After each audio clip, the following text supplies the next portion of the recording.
Mic mute करो please. जन्म specially पार्श्व सब मतलब कुछ आवाज ही नहीं आ रहा। म्यूट ही रखो। ओके चलो। So this is the first question. The solubility of calcium phosphate with molecular mass m in water is W gram per 100 ml at 25 degrees Celsius. Its solubility product at 25 degrees Celsius will be approximately. So now, first of all, calcium phosphate is Ca3PO4 twice. मैं थोड़ा detail में बता देता हूँ so that बाकी concepts भी cover हो जाएंगे. So Ca3PO4 twice. It's a sparingly soluble salt which will dissociate to give 3 moles of Ca2 plus and 2 moles of PO4 2 minus. So let's say if the solubility of the salt is S, then the solubility for the calcium ion will be Yes, Vs and 2s. and the solubility for phosphate ion will be 2S. Now Ksp is the solubility product for sparingly soluble salt and it is equal to the product of concentration of the ions raised to the power equal to the stoichiometric coefficient. So यहाँ पे Ca plus 2, PO4 2 minus and the stoichiometry will be raised to the power as cube and square. ठीक है. Now just substitute the values. This will be equal to 3s the whole cube and Sir, multiplied by PO4 3 2s minus. the whole square. तो PO4 3 PO4 minus 3 minus. Phosphate 3 minus. Okay. So when you resolve this, it will be 3 cube 27 into 2 square 4, that is 108 s raised to 5. ठीक है. इसका एक shortcut भी है. If we have a salt of the X raised type to X raised to X, Y AXBY, raised to Y, then the S raised to Ksp for this type of X salt would be raised to X, raised to Y X, raised to Y raised to Y, S X raised to X X plus Y. plus X Y. plus Y. ठीक है. In fact calcium phosphate जो है it's a A3B2 type of salt. तो इसका जो x और y का values है that is 3 and 2. Substitute over here and you get the relation of 108 s to 5. ठीक है. Now the solubility is nothing but the concentration in mole per liter. ठीक है. Now they have given the solubility of calcium phosphate in water is W gram per 100 ml. Now this gram per ml needs to be converted into mole per liter. So Divide the molar ग्राम के mass. लिए W by molar mass M जो दिया हुआ है and liters में volume लेना है, so it will be 0.1. So it will be equal to 10 W by M. And this is molar concentration या mole per liter. So ये conversion important था. And now the Ksp for this salt would be equal to 108 into S क्या है 10 into W by M the whole raised to 5 हो जाएगा. ठीक है.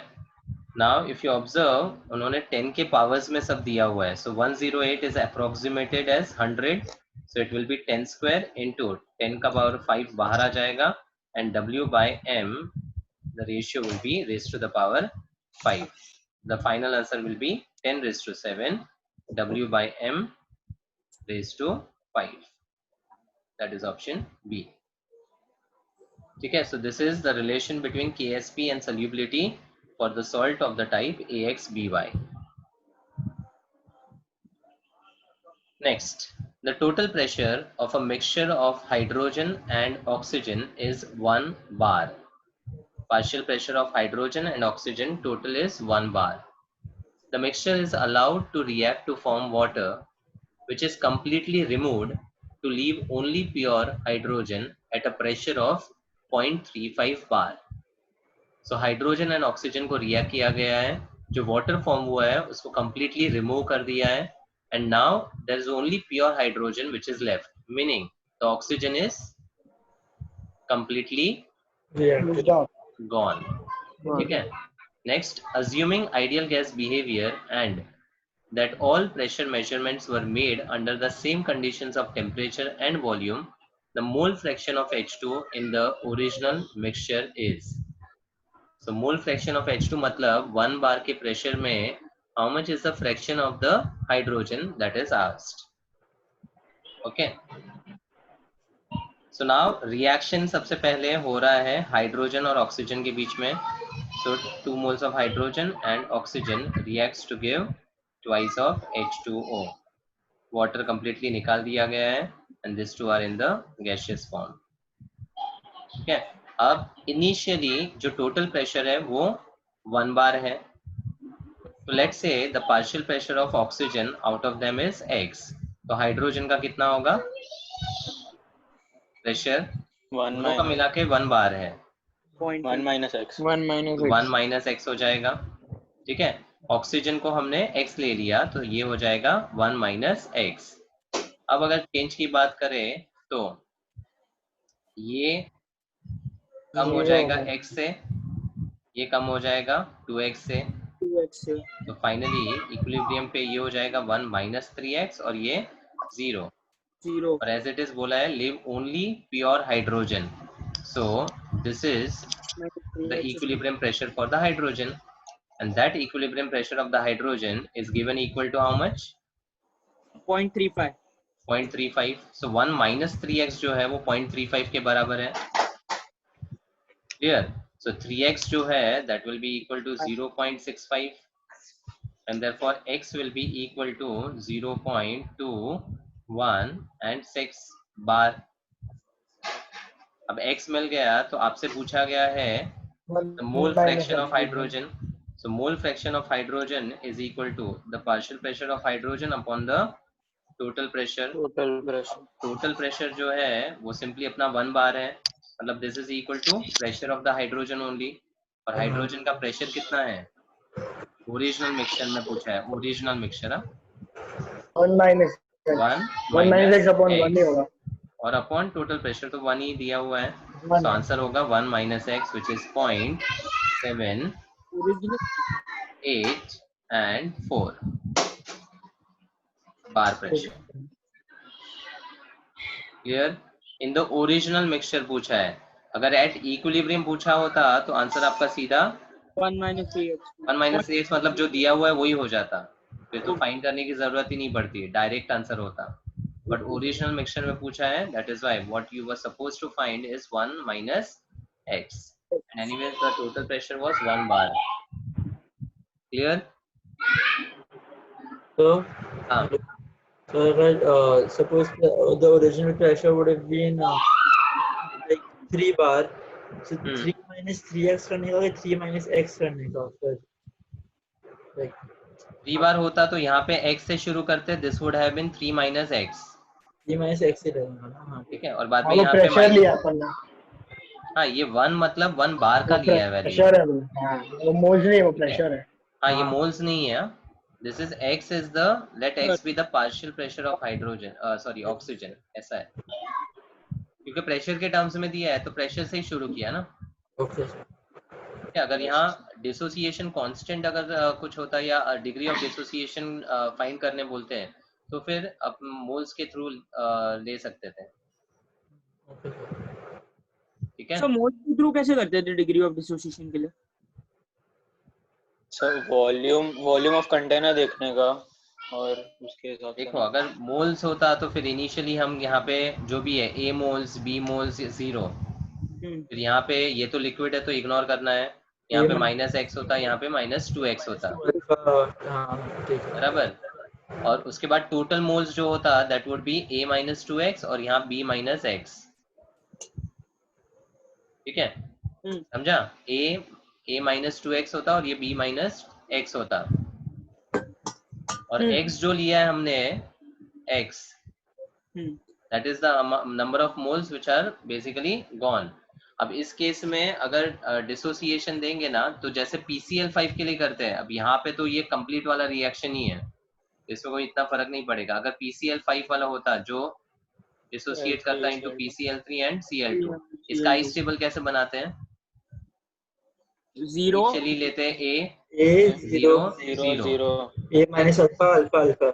हाँ a minus अल्फा नहीं कुछ मिस हो रहा है. खुश 2 शायद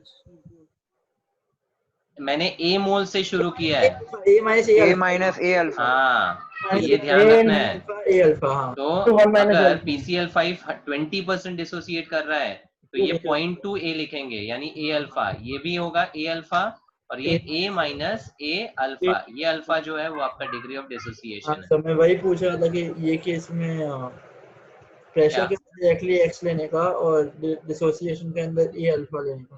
हाँ, हाँ ठीक है वही।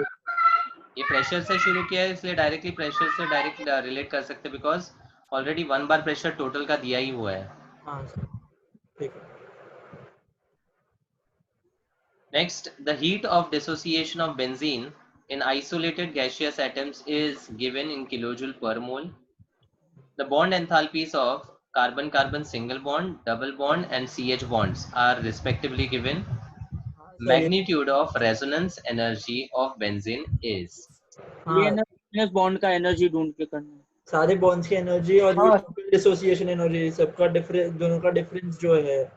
अब रेजोनेंस एनर्जी क्या होता है? Stabilisation energy.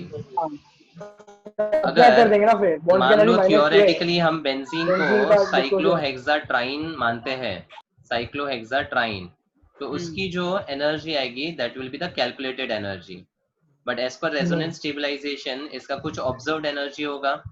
हाँ जो ऑब्जर्व्ड एनर्जी रहेगा वो कम रहेगा कि ज्यादा? कम रहेगा, ज्यादा।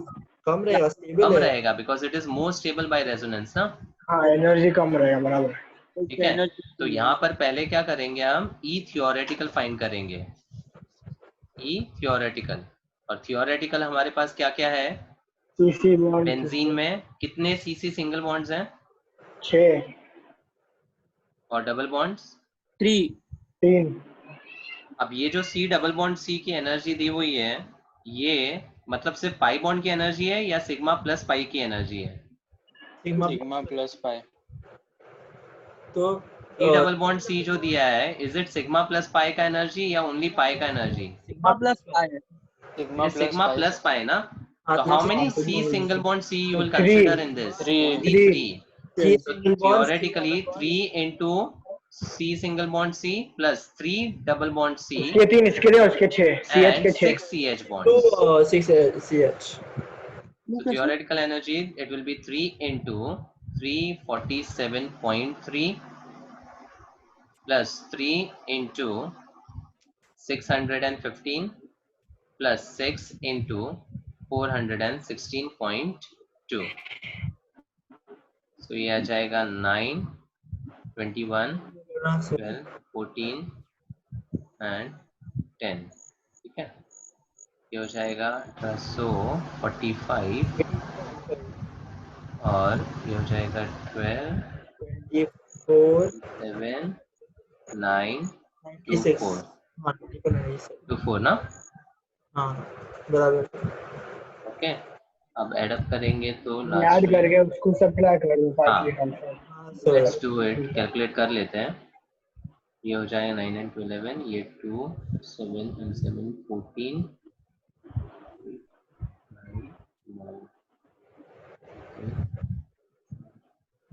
5281 आएगा। 5281 के 84 84 सॉरी 84 52 पक्का है ना? हाँ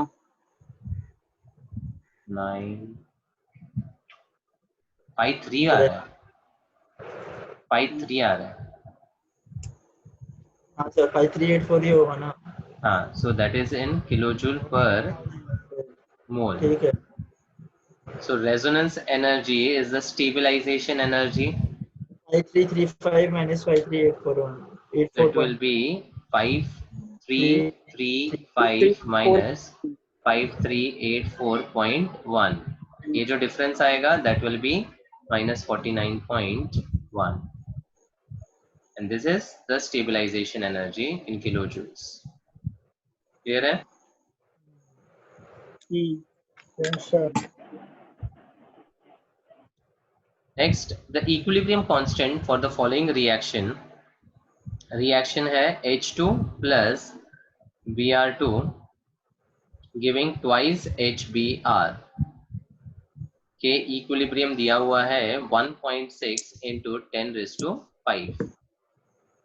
Find the equilibrium pressure of HBr if 10 bar of HBr is introduced into a sealed container at the same temperature, that is 1024 Kelvin. Reverse reaction में पहले अपन इक्विलिब्रियम निकालेंगे और फिर HBr डिसोसिएट करके H2 और Br2 फॉर्म कर रहे हैं. Correct. Equilibrium pressure of HBr if 10 bar of HBr is introduced. मतलब शुरुआत में हमारे पास HBr था और बाद में वो डिसोसिएट होकर H2 और Br2 में ब्रेक डाउन हो रहा है. मतलब सबसे पहले इस रिएक्शन को रिवर्स करना है और जैसे ही रिएक्शन रिवर्स करते हैं इक्विलिब्रियम कांस्टेंट रेसिप्रोकेट हो जाता है. तो K equilibrium dash would become 1 upon 1.6 into 10 power 5. ठीक है. अब इनिशियली 10 बार प्रेशर इंट्रोड्यूस किया गया है. ये 0 0. अब क्या करेंगे चेंज? -2x. -2x. क्यों 2x? BR है ना पर BR की साइड पे -2x, बाकी दोनों साइड x x/2 होगा ना. अब यहाँ पे 2 मोल्स ऑफ HBr है. तो -2x रहेगा ना सर.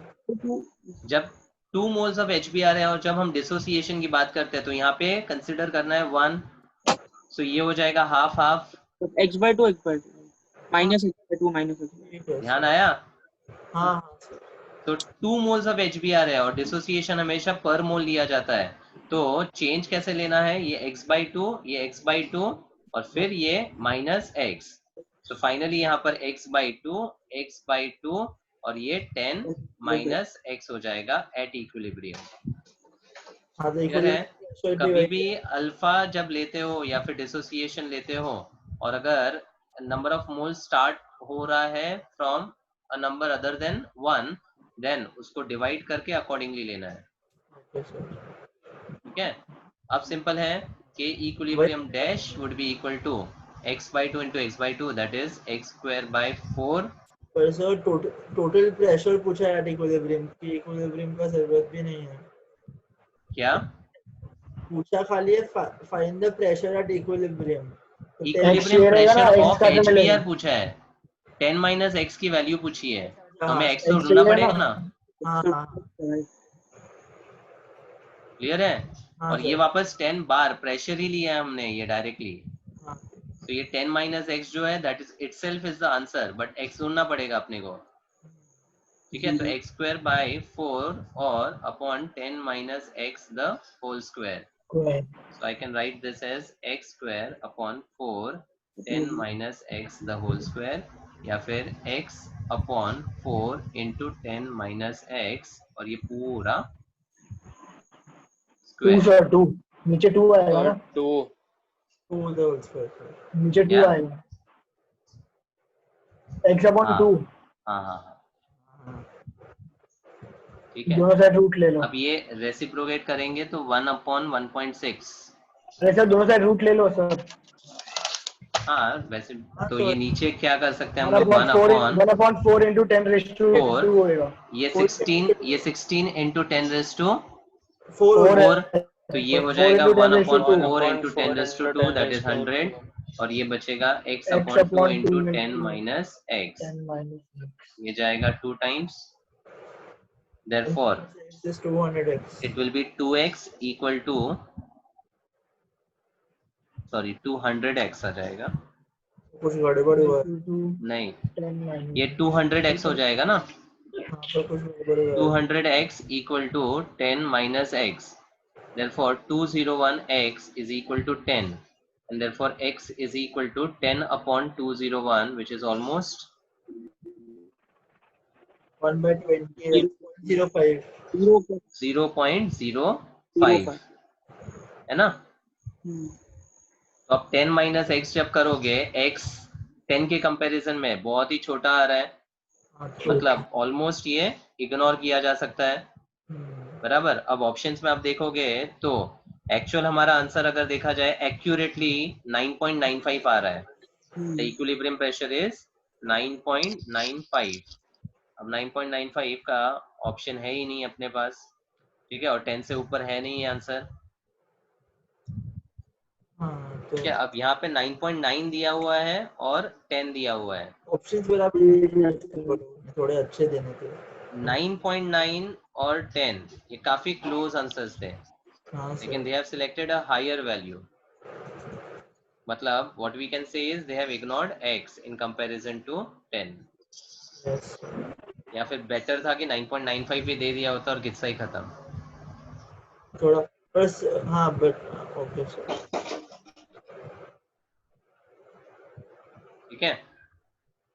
सर आंसर भी Yes, sir. 9.95 से थोड़ा बड़ा होगा। हाँ, इससे थोड़ा बड़ा होगा इसलिए they have taken towards the value of 10. Robert ने लास्ट में x अपॉन 201 को 200 अप्रोक्सीमेट किया, वरना 9.95 से थोड़ा बड़ा आता। हाँ बराबर, तो that will like 10 towards 10 only. हाँ इसलिए लोअर वैल्यू ऑब्वियसली 9.9 उन्होंने नहीं दिया है, मतलब फिर कैलकुलेशन बेस्ड हो गया पूरा. ठीक है. एनीवेज ज्यादा कोई अप्रोक्सीमेशन हमने किया ही नहीं है. ये 10/201 को 10/200 लेकर 0.05 से थोड़ा सा वैसे भी आंसर अप्रोक्सीमेटली उधर ही आता, इतना कोई फर्क नहीं पड़ता. Soren, why did we ठीक है sir. reverse the reaction? Because HBr is introduced into the sealed container. HBr introduced into the sealed container मतलब इनिशियली आपके पास HBr था और फिर वो डिसोसिएट हो रहा है into H2 and Br2. That is Y जो दिया हुआ रिएक्शन है वो HBr के फॉर्मेशन का है और जो कंडीशन दिया है दैट इज HBr के ब्रेकडाउन का. Okay, fine. इसलिए रिवर्स किया. तो वो जो 10 माइनस एक्स हुआ मतलब वो सर 10 माइनस एक 10 मिनट. एक्स या 10 बार पे डाला सर. 10 बार. 10 एक मिनट जन्म, एक मिनट. 10 माइनस 10x क्यों आएगा? वो स्टोइशियोमेट्री वो देखो आएगा आप. नहीं, मतलब ऐसा कब आता है, मतलब एक्स के पीछे ये कोई देखो भी ना पीछे कोएफिशिएंट कब पीछे आएगा? हमने एक किया ना. अब यहाँ पे स्टोइशियोमेट्री था इसका 2 स्टोइशियोमेट्री था करके हमने 2x लिया. समझा? नहीं सर. स्टोइशियोमेट्री एक ही है ना। और वहां पे अगर देखोगे तो ये हमने 2 HBr के लिए नहीं कंसिडर किया है, 1 HBr के लिए हमने किया। 1 HBr के लिए कंसिडर करके x/2 और माइनस x कर लिया है. क्योंकि HBr का वो इक्विलिब्रियम मोल्स प्रेशर देते तब आता है. वो अगर मोल्स दिया था तो आता ना सर. हाँ मोल्स के लिए फिर 2x करना पड़ता. हाँ बोलो. मतलब सर 10 बार पे डाला और 10 बार ही इक्विलिब्रियम प्रेशर है उसका.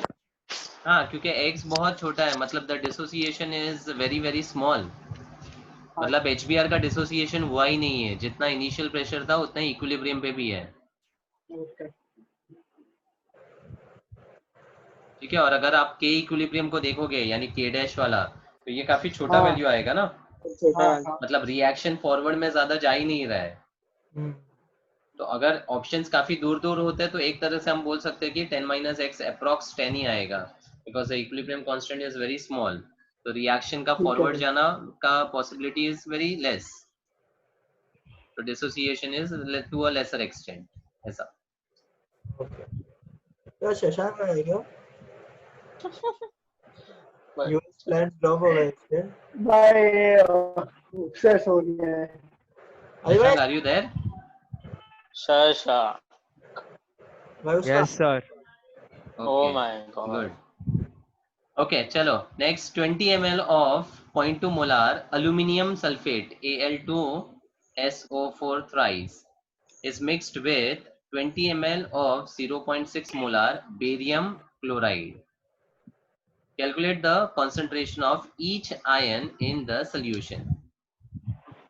आंसर देख के गैसेस मत करना.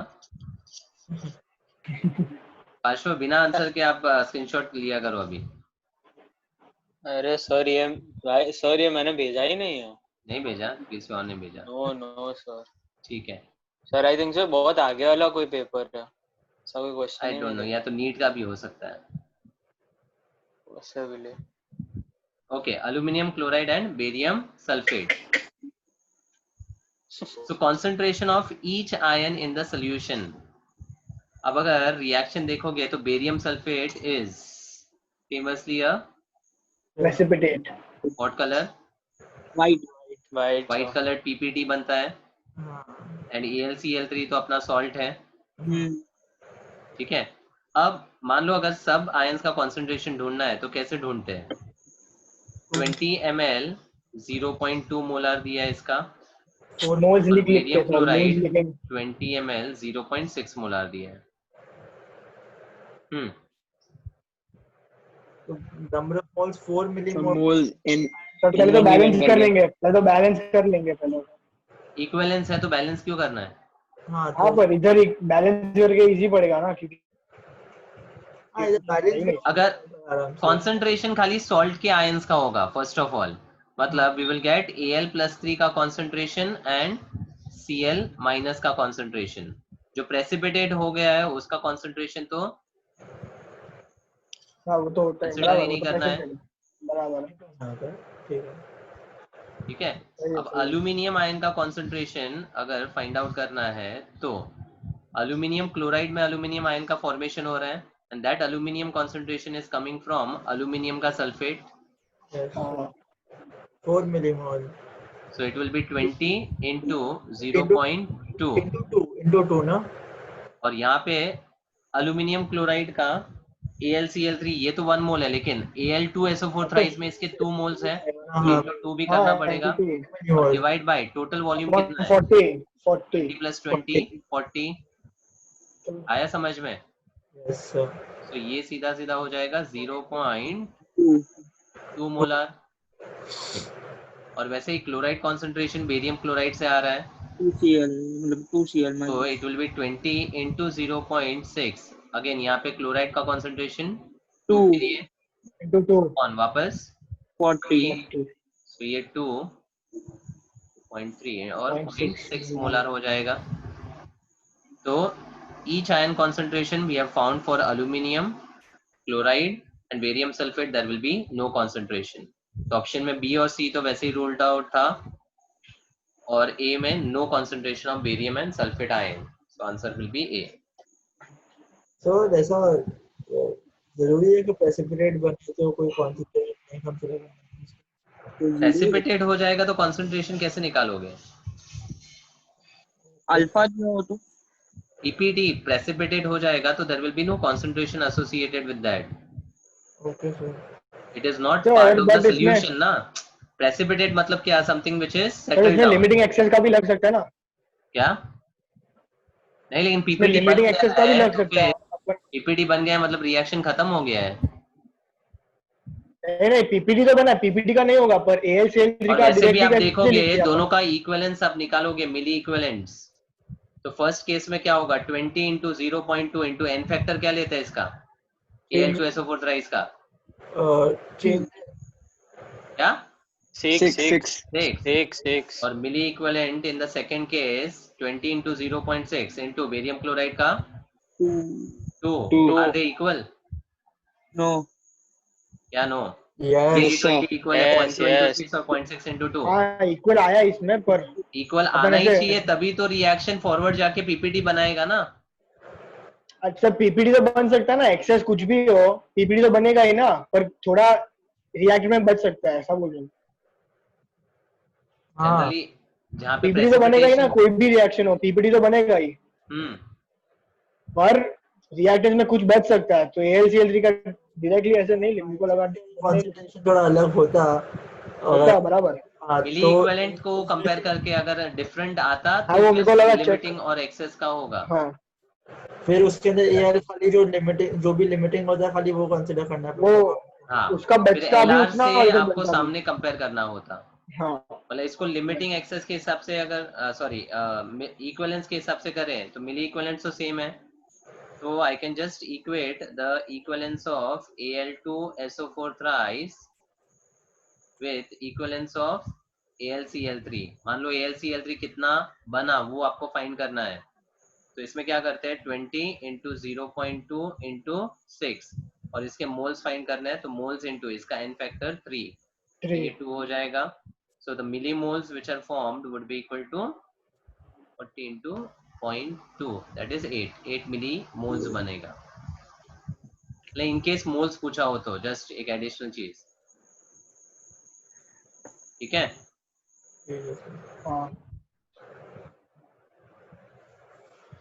Next, in an aqueous solution, the ionization constants for carbonic acid are K1 and K2. What they indicate? First, H पहले H प्लस है First बाइकार्बोनेट और फिर dissociation. वापस H प्लस और carbonate. This is first sir. dissociation constant of a diprotic Second. acid and this is second dissociation constant. और generally K1 और K2 के comparison में K2 is always less than K1. smaller. ठीक है, sulphuric acid का भी Ka1 काफी बड़ा है but Ka2 is very small. ठीक है. Now they have asked the question, select the correct statement for a saturated 0.034 molar solution of the carbonic acid. और कुछ statements दिए हैं, आपको correct statement ढूंढना है. ठीक है. Now generally कोई भी डाइप्रोटिक एसिड के लिए हम इक्विलिब्रियम कांस्टेंट्स कैसे वर्कआउट करते हैं ये कॉन्सेप्ट समझ लो. So we have the example of carbonic acid.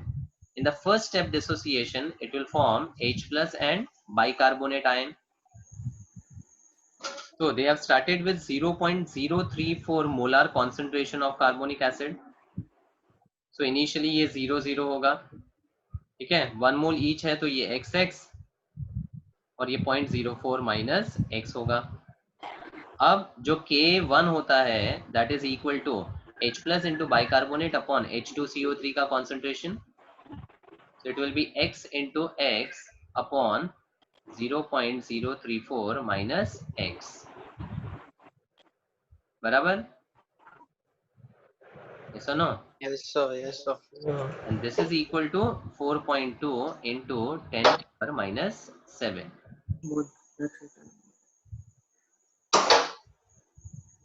ठीक है. अब इसको हाँ हेलो हाँ yes sir. Yes sir. हाँ. Now how do we solve this? बहुत छोटा नंबर.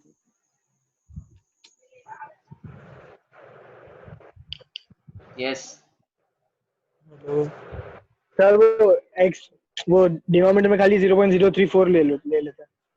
क्योंकि अगर आप K इसको बहुत छोटा है नॉर्मली ना, सॉल्व तो करने जाओगे तो it would be a very difficult calculation. So anyways K1 की वैल्यू 10 पावर माइनस 7 में दिख रही है. इसका मतलब जो X पार्ट है दैट इज एनी तो X वेरी का मतलब स्मॉल. तो वेरी इसको हम इग्नोर कर सकते हैं इन कंपैरिजन टू 0.034. अभी प्रीवियस पार्ट में भी देखा है ऐसे ही. सो x स्क्वायर जो है that will be equal to 4.2 into 3.4 into 10 power minus 2 और ये 10 पावर माइनस 7 10 पावर माइनस 9. समझा? I've ignored this x in comparison to the 0.034 value. ठीक है. अब 42 हाँ शायद 410 के आसपास. ये 8 14.28 आएगा sir. so 14.28 into 10 power minus 9 square है तो इवन नंबर में कन्वर्ट कर दो. तो 142.8 into 10 पावर माइनस 10. अब इसका nearest square root 12. 12. So it will be 12 into 10 raised to minus 5, which is 1.2 into 10 raised to minus 4 molar. Okay. So this is the concentration of H plus ion, also the concentration of the bicarbonate ion. वापस associate होगा. ठीक है. वापस अब dissociate second होने के step बाद में वो H plus बहुत डिसोसिएट कम करेगा. So उसमें H plus बहुत कम bicarbonate मिलेगा. ion will dissociate into H plus and CO3 2 minus. अब what will be the concentration of bicarbonate to start? वो जो मिला था 1.2 जो मिला था That वही is sir. X. -4 वाला. तो ये x ले लेते हैं. अगेन ये 0 ये 0. अब लेते हैं इसको y और ये हो जाएगा x minus y. Minus y. तो अब जो Ka2 होगा that will be equal to y square square upon upon x X minus ही y. लेंगे. वापस अगर Ka2 देखोगे तो वो तो और भी छोटा वैल्यू है 4.8 इंटू 10 to minus 11. हाँ सर. सो अगेन क्या करोगे, ये y जो है टेंडिंग टू 0 कर लेंगे. बराबर. Yes sir. ठीक है. तो अब y स्क्वायर अपॉन x का वैल्यू कितना आया. वैसे ही वैल्यू करती है बट जस्ट कैलकुलेशन बता देता हूँ. 1.2 into 10 raised to minus 4 into 4.8 into 10 power minus 11. देखोगे बहुत छोटा वैल्यू आएगा. 48 इंटू 12. हाँ 2 into 1.2 into 124 into 10 raised to minus 288, 576 into root 5.76 10. into 10 power minus 15, which is 57.6 into 10 power minus 16. तो y will be equal to nearest square root क्या हो जाएगा? 7 और 8 के बीच में 7.5 into 10 power minus 8 molar. So this is the concentration of H plus and CO3 2 minus. H plus H plus का total add हो जाएगा. So H plus net जो होगा that will be from the first step and the second step. First step में x था, second step में y है, तो x plus y. Approximately x only. लेकिन y जो है वो 10 बहुत power छोटा. minus 8 है, तो x के कंपैरिजन में तो काफी छोटा है, मतलब this is approximately equal to x only. ठीक है. कार्बोनेट का जो कॉन्सेंट्रेशन है that is directly equal to the value of y. Bicarbonate का कॉन्सेंट्रेशन जो है that will be equal x to ना sir, x carbonate. Bicarbonate x होगा सर. हाँ बाइकार्बोनेट है, वो लिखा कहाँ है मैंने? ठीक है, तो ये तीनों कॉन्सेंट्रेशन हो गया. मतलब अगर इन केस ये न्यूमेरिकल भी आ जाता है to find the concentration, you could solve in this particular manner. अब ऑप्शंस देख लेते हैं. पहला, the concentration of H plus is double that of carbonate. No, sir. H plus का x है और कार्बोनेट का y है, और x और y की वैल्यू में काफी फर्क है. बहुत बड़ा है सर. ठीक है, और डबल भी करे तो ये कितना हो जाएगा? 2.4 इंटू 10 पावर माइनस 4 ही रहने वाला है. और ऑब्वियस सी बात है कि H प्लस का कॉन्सेंट्रेशन कार्बोनेट से काफी ज्यादा रहेगा. डबल नहीं, काफी ज्यादा रहेगा. ठीक है, 10 के पावर्स में होगा. तो option A ruled out. Concentration of carbonate is 0.034. No sir. अरे माइक म्यूट करो प्लीज. जन्म. अरे मेरा नहीं है भाई. अरे बच्चा तेरे घर पे ही है और किसी के घर पे नहीं है. सर आप क्या अभी अब देख के आए थे क्या सर? लास्ट टाइम आपने ही बोला था मेरे घर पे बच्चा है. वाह सर. अब बोल. वाह सर, मतलब बच्चे देखो होते ही लॉकडाउन नहीं के ना पीरियड में किसी मैं के ये घर भी पे. नहीं बोल सकता बच्चा कहीं बाहर खेलने गया होगा या कुछ कर रहा होगा. अरे सर इधर नहीं है सर. देखो अभी बंद हो गया ना, जिसने म्यूट किया उधर से आ रहा था आवाज. ठीक है, क्या बोलूं अभी. ठीक है, the concentration of carbonate is 0.034. Not possible. Carbonate concentration would be very very small in comparison to the starting carbonic acid. Concentration of carbonate is greater than bicarbonate. Not possible. Carbonate का y है और bicarbonate का x है, और x काफी बड़ा है ना. आ रहा है समझ में? तो एक ही ऑप्शन बचा वैसे. Concentration of H plus and bicarbonate are approximately equal and that is what we have already proved. ये x और ये x almost same है. Clear? एक अच्छा question related to dissociation constant for a diprotic acid. ये K की वैल्यू से अप्रोक्सीमेटली फाइंड कर सकते थे ना. कैलकुलेशन अप्रोक्सीमेट ही करना है भाई, इसमें अप्रोक्सीमेट करके आ जाता है. हाँ, मतलब मैंने कैलकुलेशन बता दिया. नाउ अगर आपको ये डायरेक्टली भी आंसर करना होता तो भी आप कर सकते हो. हाँ भाई. ठीक है, फिर भी कैलकुलेशन मैंने इसलिए बताया so that the answers are justified. Sir. Direct समझाने से अच्छा. ठीक है. Next, depression in freezing point of 0.01 molar aqueous formic acid solution is 0.02046 degree Celsius. मतलब डेल्टा TF दिया हुआ है फॉर्मिक एसिड का. 3 है ना इसका आंसर सर. 3 है ना इसका आंसर. हाँ. हाँ 1 molar aqueous urea solution freezes at -1.86 degree Celsius. Assuming molality equal to molarity, calculate the pH of formic acid. हाँ तो पहले I निकालेंगे फिर अल्फा निकालेंगे. सबसे पहले यूरिया का डेटा क्यों दिया हुआ है आपको? वो KF के लिए. KF के लिए कुछ काम नहीं है. हाँ. अभी वैसे तो KF ऑफ वाटर मैंने आपको बोला हुआ है, याद रखना है 1.86, और देखोगे तो वही आ रहा है. ठीक है, so यूरिया का जो डेटा दिया है that is just to find out the KF value. और इसमें IKFM लिखने की जरूरत नहीं है because I की वैल्यू तो 1 रहती है ना. KF into छोटू m. ये 1 मोलर दिया हुआ है और ये डिप्रेशन 1.86 दिया है. तो KF for water is just proved to be 1.86 and the unit is kg per mole. Mole kg per mole. ठीक है. अब step 2 important है, delta TF for formic acid I into HCOH. KF into M. So this will be equal to I into KF into M. अब approach क्या है, हमको यहाँ पर I pH निकालेंगे. ढूंढना है. I pH हाँ के सर, लिए I H+ निकालेंगे. ढूंढना है. I निकालेंगे, अल्फा हाँ. निकालेंगे और concentrate of H plus is alpha C. 2 alpha. तो One H plus Concentration of concentration for any acid N is alpha. N alpha C. N तो 1 होगा. C ऑलरेडी C बोला दिया है कि हुआ है. मोलैलिटी को मोलैरिटी इक्वल अज्यूम करो, तो ये भी दिया हुआ है. तो अपने को अल्फा चाहिए था, तो इस अल्फा को ढूंढने के लिए हम I का कॉन्सेप्ट यहाँ पे यूज कर रहे हैं. 1 plus ठीक है, तो alpha. अप्रोच ध्यान रखना. अब delta TF of formic acid दिया हुआ है 0.02046. I is equal to 1 plus alpha. 1 1 minus plus alpha. alpha plus n dash alpha. n dash यहाँ पे 2 लेना है, so One this will plus become alpha. 1 plus alpha into 1.86 into 10 power minus 2, 0.01 molar दिया है. 1 plus alpha will be equal to 2.05 upon 1.86. 1.86. ठीक है, इसको solve करोगे तो ऑलमोस्ट 1.1 आता है. तो अल्फा जो है that will be equal to 0.1. 0.1. So 1.1 कैसे? 1.08 आता है. हाँ अल्फा इज पॉइंट. हाँ ठीक है. मेरे को लगा कि अल्फा का वैल्यू 1. नहीं, 1 प्लस अल्फा 1.1, तो अल्फा 0.1 आया. अब H plus for formic acid is 1 into 10 power minus 1, और कॉन्सेंट्रेशन को मोलैलिटी वाले ही कॉन्सेंट्रेशन लेना है, ऑलरेडी दिया हुआ है. सो 10 power minus 3 मोलार हो गया. तो H प्लस अगर 10 power minus 3 है तो pH of formic acid will be equal to 3. तो न्यूमेरिकल वैल्यू है 3.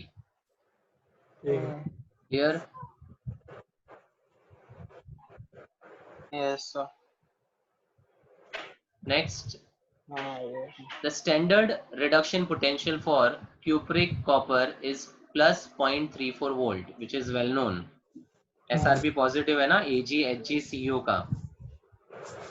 ठीक है, calculate the reduction potential at pH equal to 14 for the above couple. So reduction potential मतलब non standard condition वाला reduction potential ढूंढना है. तो इधर से मतलब nurse OH use माइनस करना का है. मिलेगा. OH माइनस का कॉन्सेंट्रेशन मिल जाएगा इधर से. फिर KSP से फिर KSP से Cu Cu plus 2 का मिलेगा, और बाद में रिडक्शन रिएक्शन लिख के मिलेगा. नस्ट इक्वेशन अप्लाई करना है. ठीक है, तो फर्स्ट पार्ट क्या करेंगे, pH equal to 14, POH equal to 0. POH equal to 1, OH minus हो गया 1. sorry, POH equal to 0, OH हो गया 1. OH minus will be equal to 1 molar. Molar.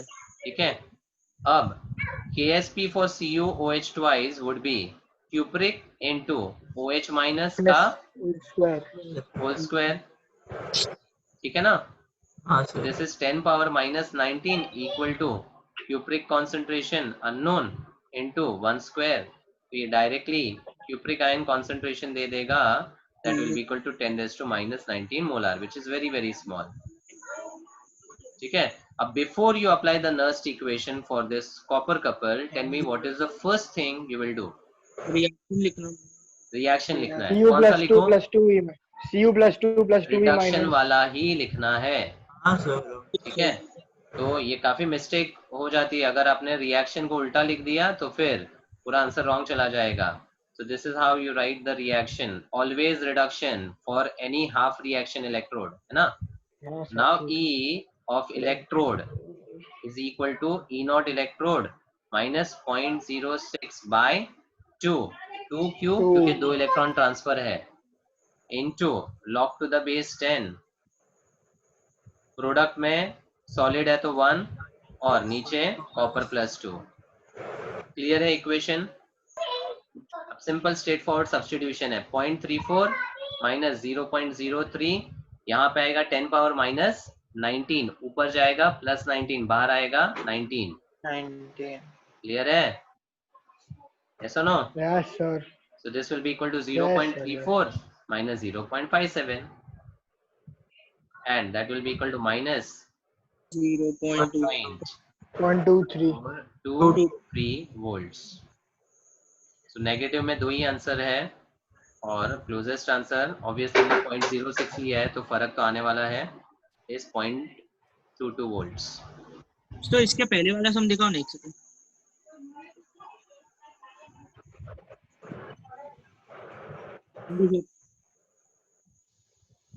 Clear है ये?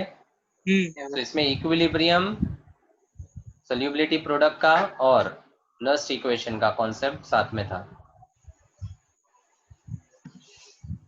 नेक्स्ट, ये भी अच्छा क्वेश्चन है, हाँ सर ये हाँ एडवांस का है। ओ सर सर ये तो स्टार्टिंग जिनको वाला जिनको है। आता है प्लीज चुप रहो, बाकी लोग के लिए। Okay sir. Okay. A body-centered cubic lattice (BCC) is made up of hollow spheres of B. मतलब एक body centered cubic है which is made up of hollow spheres of B. मतलब the hollow sphere of B will be at the corners and at the body का center.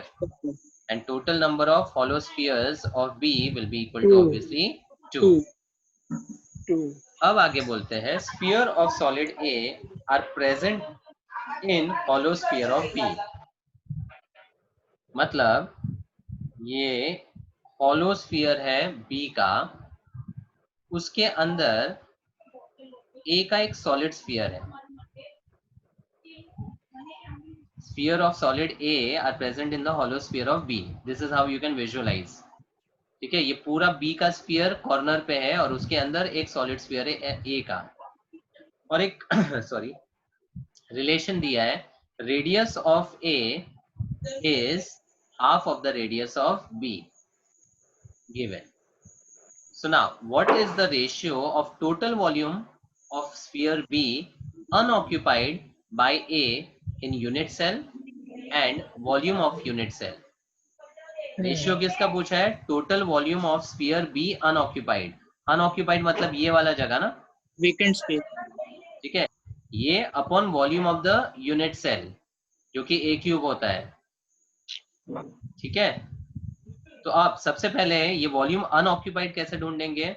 It is by 3 pi RB minus volume of the a occupied.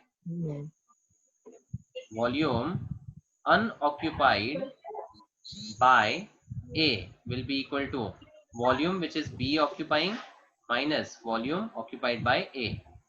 ठीक है, अब BCC में atoms कितने होते हैं? 2। और हर स्फीयर का वॉल्यूम 4/3 पाई R क्यूब होता है, pi RB cube minus AB। Total 2 atoms होंगे, टोटल स्फीयर तो 2 होंगे ना, pi RB cube minus AB cube, तो 4/3 2 into 4/3 pi RA cube.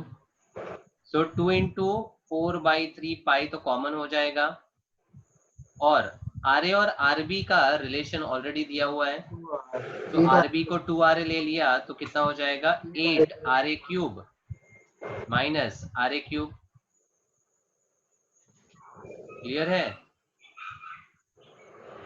Sir RB के टर्म्स में इजियर रहेगा क्योंकि ए क्यूब को आरबी से रिलेट करेंगे ना। इधर वेज ले लो, कोई प्रॉब्लम नहीं आएगा, रेशियो तो सेम ही है, अल्टीमेटली कैंसिल ही होने वाला है ना। हाँ पर ए के टर्म्स, अरे ए और आर ए को कैसे, फिर थोड़ा वो हो जाएगा। नहीं देखो, अब वॉल्यूम अनऑक्यूपाइड हो गया, volume of the unit cell क्या होगा? A cube. ठीक है, now in BCC a and r का रिलेशन क्या था? √3 4R equal to √3 है, 4R equal to 4RB A। अब ये R कौन सा होगा? बड़े वाले हॉलो स्फीयर का, तो 4RB। ठीक है, तो ये A क्यूब का वैल्यू क्या होगा? 4RB upon √3 the whole cube. ठीक है, और RA में कन्वर्ट करना है तो RB को 2RA ले लो, मतलब ये 8RA हो जाएगा, ऐसा no? So it will be 8RA upon √3 का होल क्यूब। सो इसको हम 64 into 8 क्यूब कितना? 512 होता है ना, ऐसे ही रखते हैं ताकि कैंसलेशन इजी हो। या RA क्यूब अपॉन 3√3। ठीक है, अब आपसे रेशियो पूछा क्या है? Volume unoccupied upon the volume of the unit cell. Question clear है अभी? The volume which is unoccupied and the volume of the unit cell का रेशियो पूछा था। ठीक है, तो ऊपर आपको दिख रहा है क्या 8 pi by 3 into 7 r a cube, और डिवाइड करेंगे तो ये 64 into 8 r a cube upon 3√3। तो आर ए क्यूब कैंसिल हो जाएगा, 3 कैंसिल हो जाएगा, 8 कैंसिल हो जाएगा, बचा क्या 7 pi root 3 upon 64, 7 pi root 3 upon 64। Sir वहाँ पे VA में 2 क्यों लिया? हाँ, VA में 2 क्यों लिया? अरे B के अंदर A है ना, तो अगर B के 2 एटम्स होंगे तो A के कितने होंगे? एक बड़ा सा फुटबॉल हॉलो वाला है, उसके अंदर एक टेनिस बॉल है जो सॉलिड है। तो अगर मेरे पास 2 फुटबॉल्स है तो टेनिस बॉल भी 2 ही तो होंगे। 2 ही होंगे ना। ओके तो जो वॉल्यूम अनऑक्यूपाइड है that will be volume of the football minus the volume of the tennis ball. वो वॉल्यूम अनऑक्यूपाइड है बाय द टेनिस बॉल या by the solid sphere upon volume of the unit cell A cube होता है। ठीक है, और हमने ये हॉलो स्फीयर का RB लेकर रिलेशन किया, 4RB इक्वल टू √3 है, फिर RB को RA के टर्म्स में कन्वर्ट किया और बाद में रेशियो ले लिया। समझा? सर नहीं समझा सर। कौन सा पार्ट नहीं समझा? तो वही 2 into 4 क्यों लिया, वही समझा। अरे अगर आपके पास एक बड़ा सा फुटबॉल है, उसके अंदर एक सॉलिड टेनिस बॉल है, तो अगर एक फुटबॉल है तो टेनिस बॉल कितना होगा? एक। तो 2 फुटबॉल होंगे तो टेनिस बॉल कितने होंगे? ओके सर, समझा। 2 ही होंगे ना। हाँ। तो number of atoms per unit cell for BCC अगर B के 2 है तो A तो उसके अंदर ही है ना। हाँ। तो जितने B के एटम्स होंगे उतना ही A का भी तो कंसिडरेशन होगा। तो ये भी 2 होगा, ये भी 2 होगा। समझा? Next, calculate delta GR for the reaction given. Reaction है H2 + 2He plus giving you 2Ag and 2H plus, और कुछ वैल्यूज दिए है। Partial pressure of hydrogen 0.5 bar, Ag plus concentration, H plus concentration, and delta GF not Ag plus का दिया हुआ है।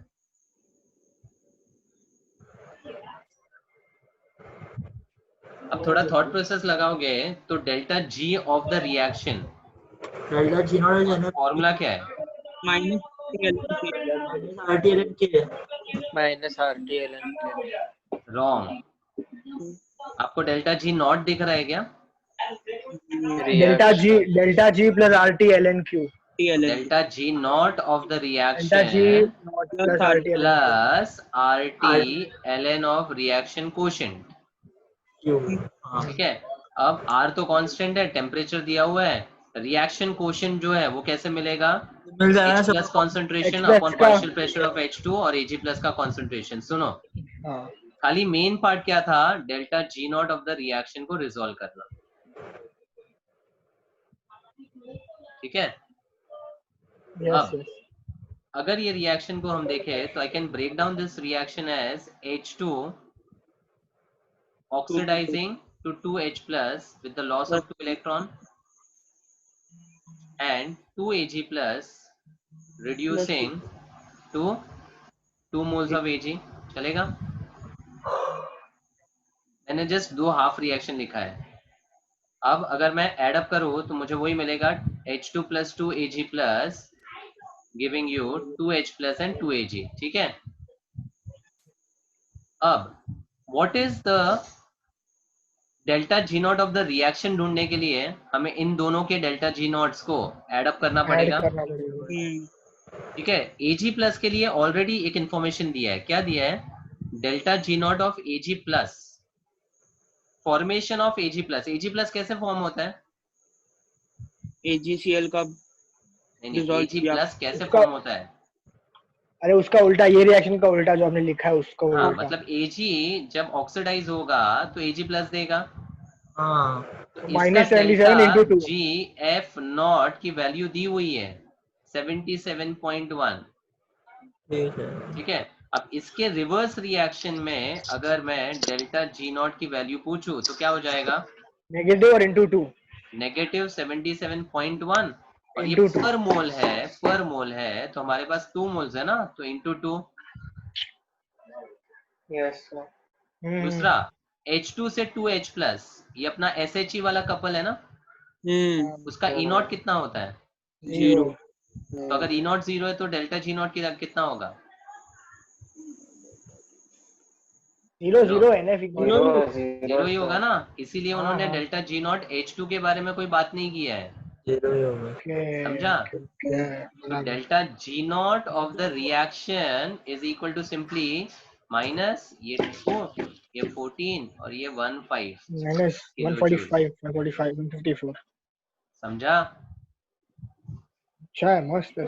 अब आगे का पार्ट सिंपल था, खाली ये पार्ट थोड़ा सा ध्यान रखने जैसा था। अब हम RT-LNQ को अलग से ही रिजोल्व कर लेते हैं। This will be equal to 2.303, ये ln को log टू द बेस 10 करना पड़ेगा ना, इनटू r कितना लेंगे? r का वैल्यू 8.3 नहीं बार दिया ना सर, नहीं पर कुछ 8.3 लेंगे सर, फर्क नहीं पड़ता भाई, जूल्स है जूल्स। हाँ 8.3 लेते हैं 8.314 इंटू 27 डिग्री मतलब 300 into log to the base 10। अब इस रिएक्शन में H प्लस कॉन्सेंट्रेशन ऊपर आएगा, square upon partial pressure of H2 into Ag plus का कॉन्सेंट्रेशन का स्क्वायर। ठीक है, अब ये वाला पार्ट का वैल्यू डायरेक्टली मैंने दिया हुआ है किलो जूल में। अरे हाँ 19 जितना होता है। नहीं सर, 2.3 इंटू 8.3 19 होता है, और 19 इंटू 300 57 मतलब 5.7 किलो जूल 5.7 डायरेक्टली याद किलोजूल। रखना है। हाँ 2.303 RT अगर टेम्परेचर 300 केल्विन है तो the value for this particular calculation is 5.7 kilo joule directly to be remembered. और सिर्फ 2.303 और R है तो 19 होता है। वैल्यू अगर कॉन्फिडेंटली याद रख सकते हो तो ही उसको यूज करो, वरना कैलकुलेट करते बैठो।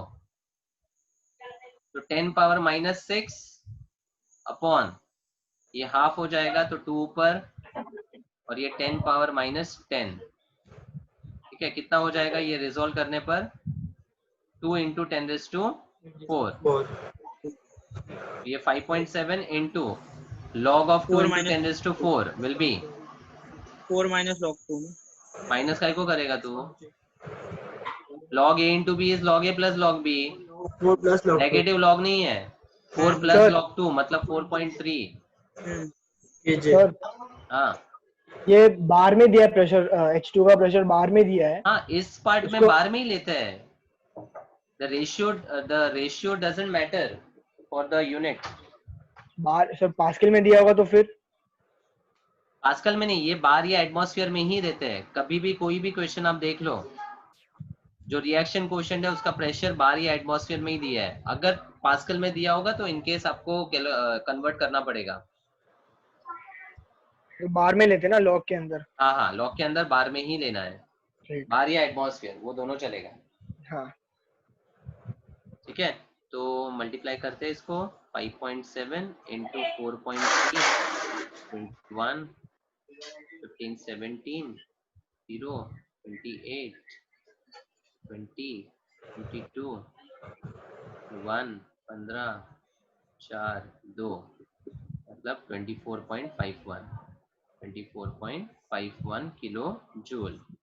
Therefore, delta G of the reaction which was asked is minus 154.2 and plus 24.51। तो ऑलमोस्ट 130 के आसपास आएगा with negative sign, approx 130 kilo joule. Clear है? वापस समझ लो क्या पूछा है, पहले एनालाइज कैसे करना है क्वेश्चन को। delta G of the reaction, what do you require in delta G? Delta G naught and the reaction quotient. For reaction quotient they had already given you the values of the pressure and concentration, meaning that part was resolved. And for delta G naught they had given the delta GF naught for Ag plus. इसीलिए you can think about framing the given reaction into two half reaction and then individually delta G naught को analyze करके reaction का delta G naught ढूंढना था। ठीक है, तो strike कैसे होगा वो थोड़ा थॉट प्रोसेस आपको समझ में आना चाहिए as per the things which are given। Yes. ठीक है, next the coagulation of 10 cm cube of gold salt 1 ml 10% NaCl is completely prevented by adding 0.25 gram of starch to it. The gold number is, gold number में एक ही चीज मैंने बोला था, क्या याद है? मिलीग्राम मिलीग्राम और मिलीग्राम पर ml, मिलीग्राम पर ml, नहीं, मिलीग्राम पर 10 ml, sorry, very good. 10 ml 10 ml, milligram पर 10 ml। कॉन्सेप्ट क्या था? द मिलीग्राम, ये प्रोटेक्शन के लिए यूज करते हैं, लायोफिलिक सॉल्ट्स को प्रोटेक्ट करने के लिए ये गोल्ड नंबर का कॉन्सेप्ट यूज होता है। इसको प्रोटेक्टिव पावर से रिलेट किया जाता है। इनवर्स एंड रिलेशन था जितना गोल्ड कम, नंबर उतना अच्छा is protect। Inverse to the inverse protection power या प्रोटेक्टिव पावर। बहुत बार ऐसा भी क्वेश्चन आता है, गोल्ड नंबर दिया गया है और प्रोटेक्टिव पावर पूछा गया हाँ है, सर था खाली था उल्टा कर क्वेश्चन देना था। है। ठीक है, और गोल्ड नंबर कैलकुलेट करने के लिए सिर्फ इतना याद रखो, milligram of the starch which is added to 10 ml of the gold salt, milligram of the starch which is added to 10 ml of the gold salt। ठीक है ना, तो ये ऑर्गेनिक सॉल्ट्स जो है वो लायोफिलिक होते हैं और जो मेटल सल्फाइड्स वाले सॉल्ट्स होते हैं वो लायोफोबिक होते हैं।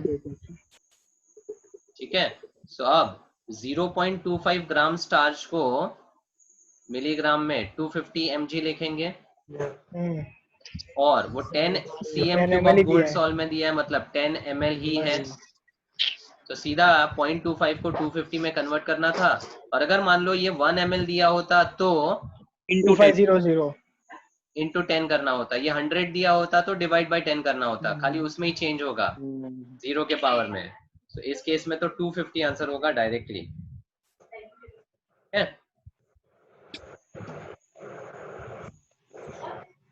Next, the KSP of FeS is 4 into 10 raised to minus 19 at 298 Kelvin।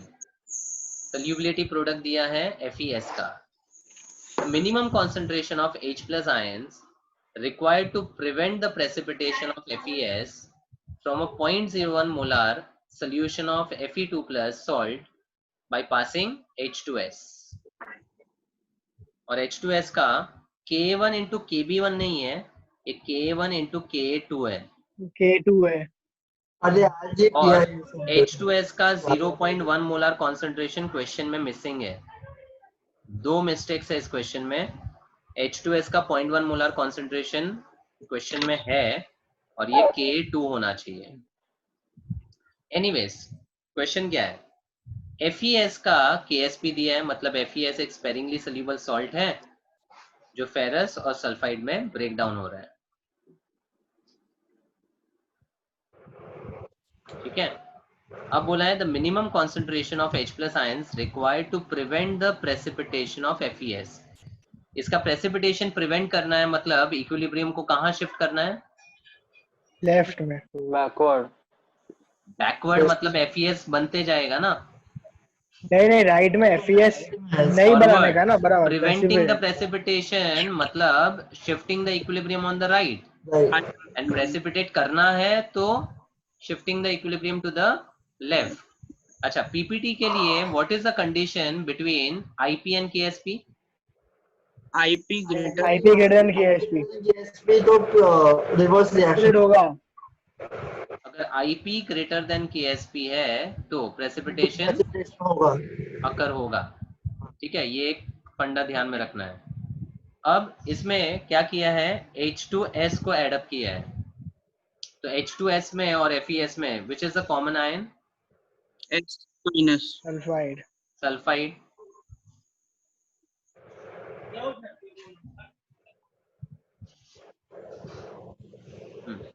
तो ये 2H प्लस और S-2 में ब्रेक डाउन होगा।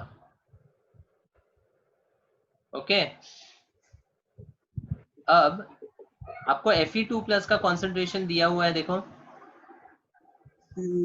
0.01 मोलार Fe2+ और Ksp ऑफ FeS दिया हुआ है, तो सल्फाइड मिल जाएगा उससे। सल्फाइड का कॉन्सेंट्रेशन मिलेगा। फिर वो सल्फाइड का कॉन्सेंट्रेशन आपको H2S में डालना है और H+ का कॉन्सेंट्रेशन निकालना है। समझा? तो first part Ksp for FeS will be equal to Fe2+ into S-2. Ksp is how much? 4 into 10 power minus 19 equal to 10 power minus 2 given, and sulphide का कॉन्सेंट्रेशन यहाँ से मिल जाएगा। कितना मिल रहा है? 4 into 10 raised to minus 17 molar. ठीक है, ये फर्स्ट स्टेप है। अब H2S के लिए Ka की वैल्यू दी हुई है, तो Ka1 into Ka2 is your Ka ना? हाँ sir. For this diprotic acid, अभी कार्बोनिक एसिड में भी बात किया हमने। And this Ka is equal to what? H+ का square into S- concentration upon H2S का concentration। अब यहाँ Ksp में हम सॉलिड को इग्नोर करते हैं, बट ये डिसोसिएशन कांस्टेंट है। सुन लो, ये सल्यूबिलिटी प्रोडक्ट है जिसमें हम सिर्फ product of concentration of ions लेते हैं, not the salt, because that is sparingly soluble. But ये अपना क्या है? डिसोसिएशन कांस्टेंट है। तो उसके लिए क्या करते हैं? Product concentration upon reactant concentration raise to the power, है ना? Everyone following? Yes sir, yes sir, yes Ka sir. का वैल्यू 10 पावर minus 21 है। H+ का कॉन्सेंट्रेशन आपको ढूंढना है। सल्फाइड का कॉन्सेंट्रेशन FeS से मिला है और H2S का कॉन्सेंट्रेशन दिया हुआ था 10 पावर minus 1। तो 10 के पावर को बैलेंस ऑफ करोगे तो ये -22, 17 मतलब -5, तो 1/4 आएगा ना, मतलब 0.25 into 10 power minus 5 is equal to H+ का square. So this could be written as 250 into 10 power minus 8. So H+ का concentration 250 से nearest square root 16 256 16 और 17 के ओके बीच में। सर, ठीक है सर। सॉरी 16 is 256, मतलब 16 से थोड़ा कम, मतलब we can take it as 16 into 10 power minus 4 molar, which is approximately 1.6 into 10 power minus 3 molar. This is the H+ concentration which is required to prevent the precipitation of the FeS. समझा? Clear? Yes sir. मतलब इतना minimum H+ होना चाहिए so that the precipitation will not occur for the FeS salt. Next, RH2 एक ion exchange resin है. It can replace the calcium ions in hard water as given. RH2 plus the calcium or magnesium ions which is responsible for hardness exchange किया तो RCA हाँ sir, और ये 2H+ मिला। अब question ये है, if 1 liter of hard water after passing through RH2 has pH equal to 3, then hardness in parts per million of calcium ion is? हाँ सर, पहले कॉन्सेंट्रेशन H+ मिल जाएगा, उससे Ca+2 मिल जाएगा कॉन्सेंट्रेशन, फिर तो मिल गया ppm। ppm कॉन्सेंट्रेशन का फंडा क्या है? The ppm value has to be Grams. measured in terms of calcium carbonate या the calcium concentration. Calcium carbonate इसलिए हम रेफरेंस लेते हैं because 100 है, मोलर मास मोलर 100 मास होता है, 100। तो बस यही फंडा है। grams of the solute upon 10⁻⁶ grams of water। हाँ, और मिलियन मतलब 10⁻⁶ के हिसाब से। 6 grams। तो अब pH दिया हुआ है concentration 10⁻⁻3, तो H+ जो होगा that will be 10 power minus 3 molar. तो Ca+2 अब यहाँ पे 2.5 देखोगे into तो 10⁻⁻3। Calcium ion versus hydrogen ions is 1:2। Calcium का कॉन्सेंट्रेशन कितना हो जाएगा? 0.5 into 10⁻⁻3। हाफ ऑफ H+, मतलब 5 into 10⁻⁻4 डायरेक्टली लिख लो। मोलर। ये कॉन्सेंट्रेशन मिला, उससे अपन को मास मिल जाएगा। तो वेट ऑफ कैल्शियम आयन कितना होगा? 5 × 10⁻⁴। कैल्शियम का मोलर मास 2 मोलर मास कितना होता है? 40 40। सो ये 200 मतलब 2 × 10⁻² ग्राम हो गया। अब ppm क्या होता है? Weight of calcium ion upon the weight of solution, but ppm में नॉर्मली हम सॉल्वेंट ही डायरेक्टली ले लेते हैं इंटू 10⁻⁶। तो कैल्शियम आयन 2 × 10⁻² है, 1 लीटर वाटर 1 लीटर है, 1 1000 लीटर तो 1000 ग्राम्स हो गया और इंटू 10⁻⁶। तो ये 10⁻³ आएगा और मल्टीप्लाई करोगे तो 20 और आंसर ppm 20 ppm। क्लियर? हाँ सर। सर एक बार प्रीवियस सम दिखा दो ना, सबसे इसके पहले वाला।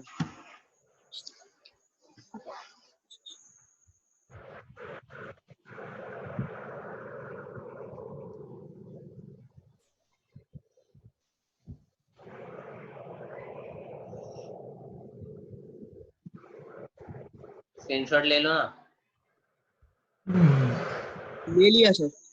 ओके, डाउट है कुछ? नहीं। Next, the van der Waals constant B of a gas is 4 pi into 10⁻⁴ liter per ये mole. B फॉर्मूला का है ना यूनिट है। प्लस How near फॉर्मूला है ना ये। can the centers of the two molecule approach each other? minus b is equal to RT हाँ plus n square by v square v minus nb वही लगाना है क्या ना क्या ना ना भाई ना ना इधर भाई। क्या क्या इधर कुछ भी। ओए सर ये फॉर्मूला है 4 into Na into वॉल्यूम, ऐसा था ना फॉर्मूला। हाँ 4 × Na × वॉल्यूम। परफेक्ट। कॉन्सेप्ट क्या था? अगर दो मॉलिक्यूल्स लेते हैं हम, ठीक है, तो they can't come closer to each other up to a certain limit because of the repulsive forces dominating। बराबर। तो अगर दो मॉलिक्यूल्स को हम कंसिडर करें तो यहाँ पर एक पर्टिकुलर ऐसा वॉल्यूम आएगा जिसके बियॉन्ड वो मॉलिक्यूल एक दूसरे से क्लोज नहीं आ सकते।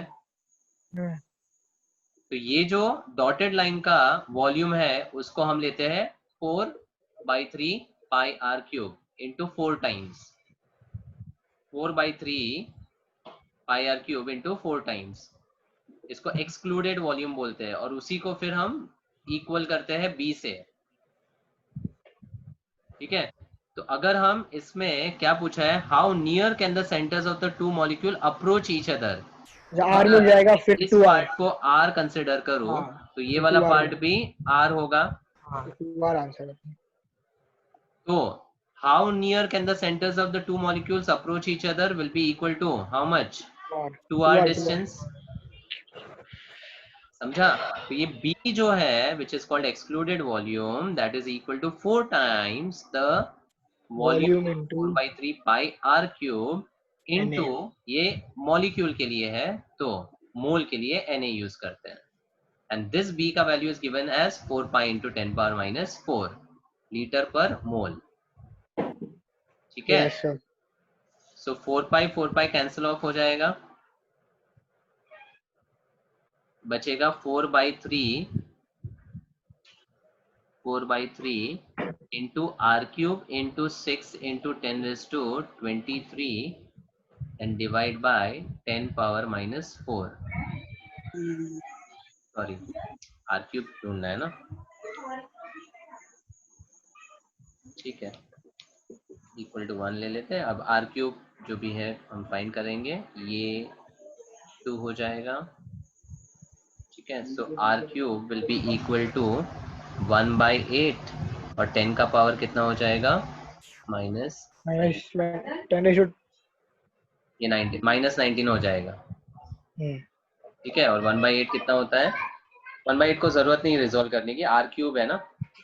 1/2 हो जाएगा। 1/2 एक मिनट सर, 1/2 और ये क्यूब है ना। 19 प्लस है सर। सर 10⁻27 होगा ना। कैसे? अरे हाँ, प्लस हो जाएगा, ऐड होगा ना 10⁻27। So sorry.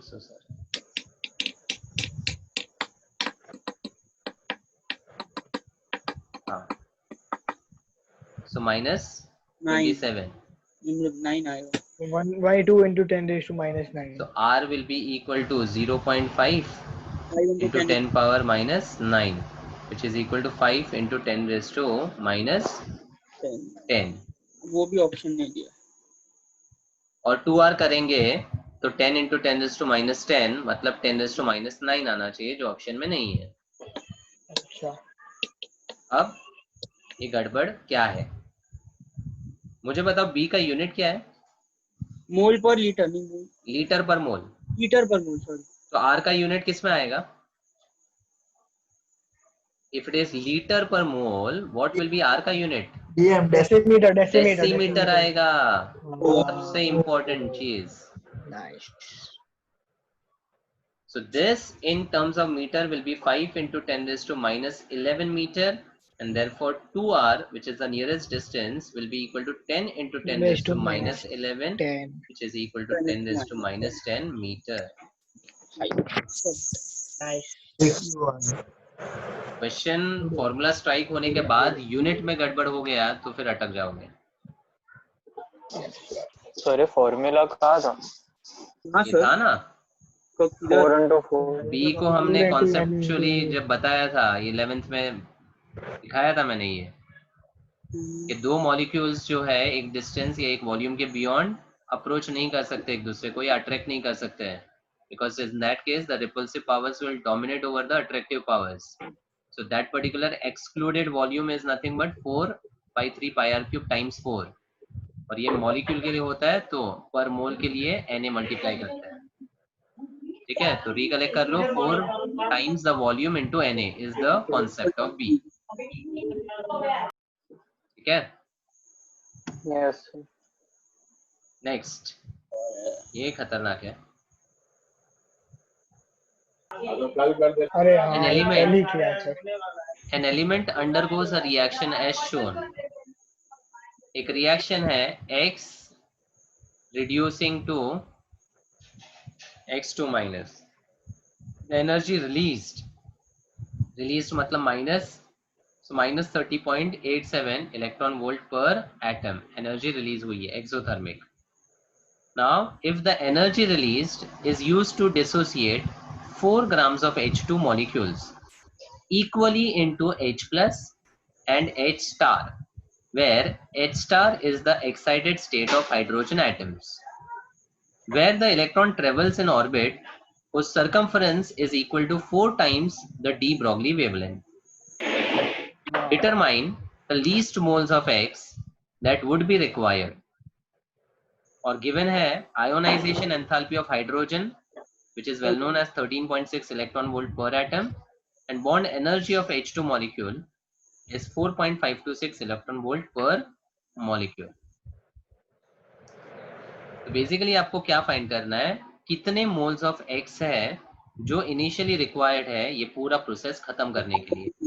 ठीक है, तो लेट्स से मैं P मोल्स ऑफ X ले लेता हूँ, तो मुझे ये P ढूंढना है. ठीक है, एनर्जी रिलीज हुई है. पहले H star का वो 2 pi r is equal to 4 lambda. Perfect. तो n equal to 4.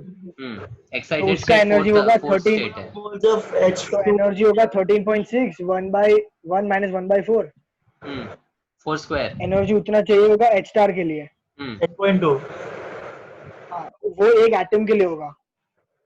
फिर इनटू फिर 4 ग्राम और उसको मोल्स में कन्वर्ट करेंगे, इनटू Na करेंगे, तो उसमें H star का मिलेगा plus bond energy. Okay, perfect. Plus bond energy is equal to 30.87 into Na into P. Correct. अच्छा, फंडा समझ लो. ये प्रोसेस के लिए जो एनर्जी रिलीज हुई है, इस एनर्जी को उन्होंने कहाँ यूज किया है? To dissociate 4 grams of H2, यानी HH बॉन्ड तोड़ने के लिए. जैसे ही टूटा तो 2 हाइड्रोजन एटम गैसियस स्टेट में आए.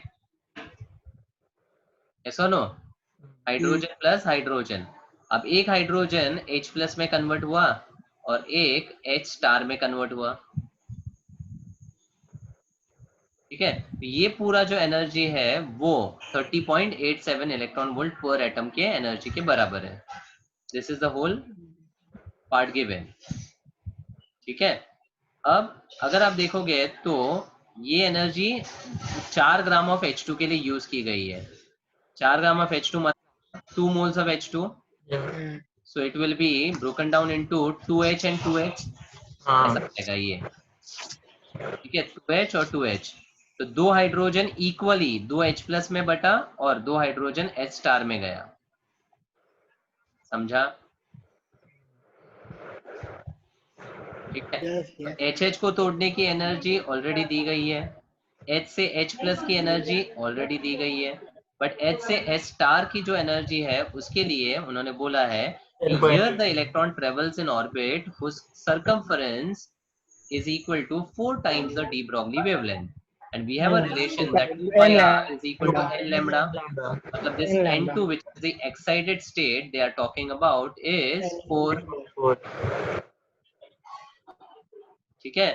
तो अब इस एक्साइटेड स्टेट की एनर्जी कितनी होगी? 13.6 upon 16. -13 upon 16 and कितना आता है वो डायरेक्ट वैल्यू भी पता है ना? 0.85.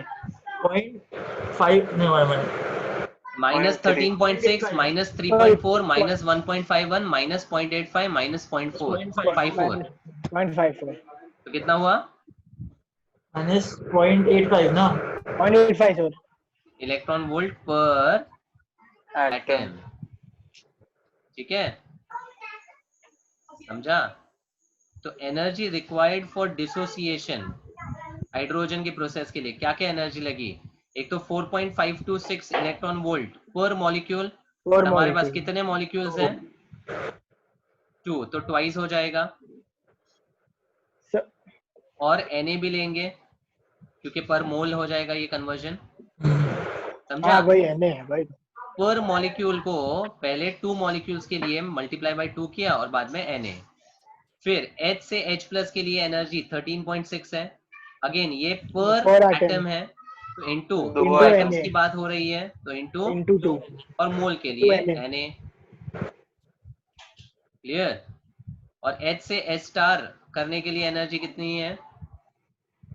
अब ये माइनस 0.85 जो है वो तो इसकी ये बाइंडिंग एनर्जी है, तो आयोनाइज Add ही करने की होगा। एनर्जी सीधा सीधा 0.85 अगेन इनटू 2 इनटू Na, समझा?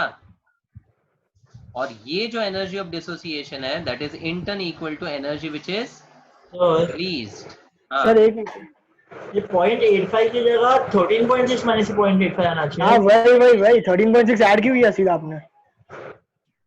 वो H वो नॉर्मल जो H प्लस है वो तो ग्राउंड स्टेट में ही है ना, उसको थोड़ी एनर्जी चाहिए, हाँ तो वो प्लस 13 खाली वो H स्टार की एनर्जी चाहिए ना, तो वो होगा 13.6 माइनस 0.85. हाँ हाँ, कितना आता है वो कैलकुलेट करो। 12.8 के आसपास 12.75 13.6 माइनस 0.85, हाँ 12.75 है ना। हाँ सर। इसको आप नहीं तो 1/1 स्क्वायर माइनस 1/2 उसको स्क्वायर, हटा दो, सॉरी ऊपर 1/4 फर्स्ट वाले को हटा स्क्वायर। दो। हाँ वो उससे वो 13.6 वाले को निकाल दो ना। नहीं वो तो चाहिएगा ही ना, वो तो चाहिए ना, वो इस प्रोसेस के लिए है, H से H प्लस के लिए, और दूसरा H से H स्टार। 3 एनर्जीज लगेगी, एक तो H तोड़ने के लिए, दूसरा तोड़ने के बाद H को H प्लस कन्वर्ट करने के लिए ये एनर्जी, और तीसरा सर 13.6 क्या हुआ? देंगे तो सर 13.6 देंगे तो फिर वो मतलब पूरा निकल जाएगा ना, H एटम ही निकल जाएगा। हाँ तो एक H प्लस बन ही रहा है ना। हाँ तो एटम निकाल के उसको H स्टार बनाना है। देख 13.6 जन्म जो यूज हुआ ना वो H प्लस H स्टार देखो वो एनर्जी क्या होगी, 13.6 into 1 square minus 1 minus 1/16, 15/16 times होगा वो। ओके कितना होता है ये? ऑलमोस्ट 27 होगा। 75 होगा। हाँ वही ये मैं यही बोल रहा हूँ 13.6 1 minus 1/16। हाँ तो ये वाला एनर्जी नहीं होगा। तो ये वही तो है 13.6। ये वही है सर, वही तो है 16 माइनस 15/16 कितना होता है? सर अपने 0.85 ढूंढना और फिर वो सर, वही तो किया अपन ने। सर ये जो वेवलेंथ का फॉर्मूला है सर अब नहीं रे, एनर्जी का ही है भाई ये। सर एनर्जी है ना, z² अरे by n सर सही square। किया है, वही है। 12.75 सही है सर। 15/16 उतना ही वैल्यू आ रहा है ना ये भी? हाँ वही हाँ, अपन ने ठीक है, वही तो बराबर किया है, है, बराबर है। वही तो ठीक किया है। है। ये बराबर है सर। और ये एनर्जी जो रिलीज होगी वो क्या होगी? 30.87। अगेन ये पर एटम है, इंटू हमारे एन लिए into p Na into atoms P है और ये Na। into Na। तो Na जो है वो तो थ्रू आउट कैंसिल हो जाएगा, कोई प्रॉब्लम ही नहीं है। और ये P जो है वो अपने को ढूंढना था। तो अगर इसको अप्रोक्सीमेशन से करे तो ये 9 हो जाएगा ऑलमोस्ट। ये 4.526 into 2 प्लस 13.6 into 2 ऑलमोस्ट 27.2 और 12.75 ये हो जाएगा 25 26.5 25.26.5 है ना? नहीं 25 सर। 25 25.5 है ना? और ये 30.87 p ऐड करो कितना हो रहा है? 47 50 61 जितना होगा। 1.7 है। Approx 61 point something 62 approx. 2 होगा फिर। और अपन ये 31 नहीं, इक्वल टू p अपने को नियरेस्ट होल नंबर ढूंढना है। Hmm. तो this will be equal to 2 moles. मतलब ओवरऑल प्रोसेस क्या हुआ है? 2x losing totally 4 electrons to form 2 moles of x minus 2. ये बहुत This लंबा was the overall. एनर्जी बहुत डिसोसिएशन ना वो कैसा है? देखो मैंने स्टेप बाय स्टेप बताया ना। पहले तो HH मॉलिक्यूल टूटेगा, Hmm. टूटने के बाद 2 हाइड्रोजन एटम गैसियस स्टेट में देगा। डिसोसिएशन मतलब क्या? Breaking down a molecule into its isolated gaseous atoms. Yes sir. Now this hydrogen atom is converted into H plus and other hydrogen equally बोला है। इक्वली बोला है मतलब 50% यहाँ पे H प्लस में गया और 50% H स्टार में गया।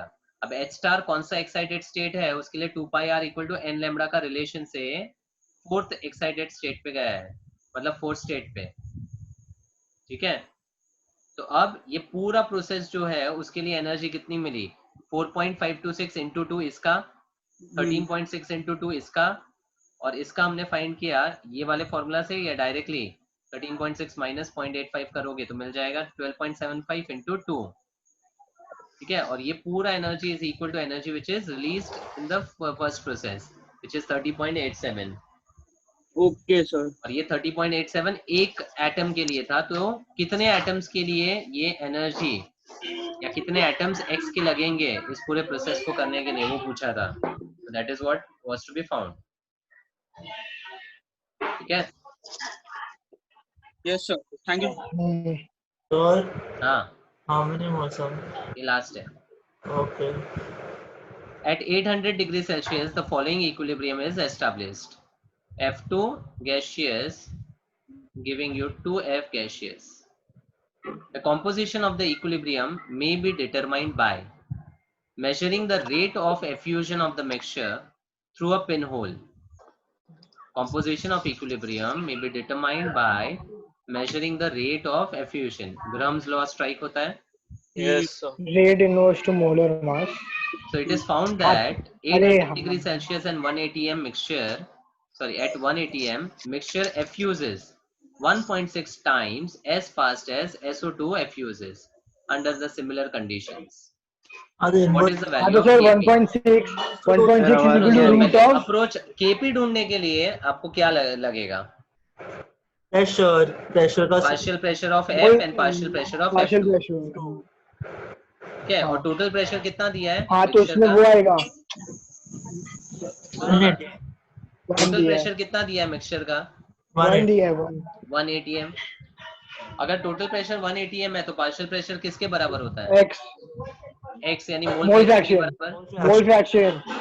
और अगर मोलर हाँ। मास ऑफ द मिक्सचर आपको मिल जाता है ग्राम्स लॉ से, तो how is molar mass of हाँ द मिक्सचर उससे x भी मिल जाएगा। इनवर्स से रूट है नहीं नहीं नहीं नहीं, x into molar mass plus 1 minus x into molar mass very good.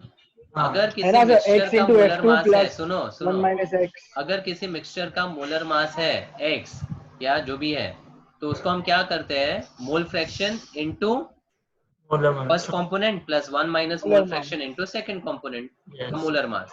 हाँ, अप्रोच क्लियर है? तो केपी ढूंढने के लिए हमें पार्शियल प्रेशर हाँ। लगेगा, लेकिन अगर टोटल प्रेशर 1 है तो मोल फ्रैक्शन लगेगा। मोल फ्रैक्शन जो है इनडायरेक्टली आपको ढूंढना पड़ेगा through the molar mass of the mixture. ठीक है, अब सिंपल हो जाता है। हमेशा एक थॉट सर प्रोसेस वापस आप, बता। हाँ अभी मैं बताता हूँ, सुनो। तो ग्राम्स लॉ के हिसाब से the rate of mixture diffusion या effusion, sorry, rate of effusion of the mixture is 1.6 times the rate of effusion of SO2। ये दिया हुआ है, ठीक है। So we know that the rates of the effusion is inverse to the molar mass. तो यहाँ हो जाएगा molar mass of SO2 upon molar mass of the mixture.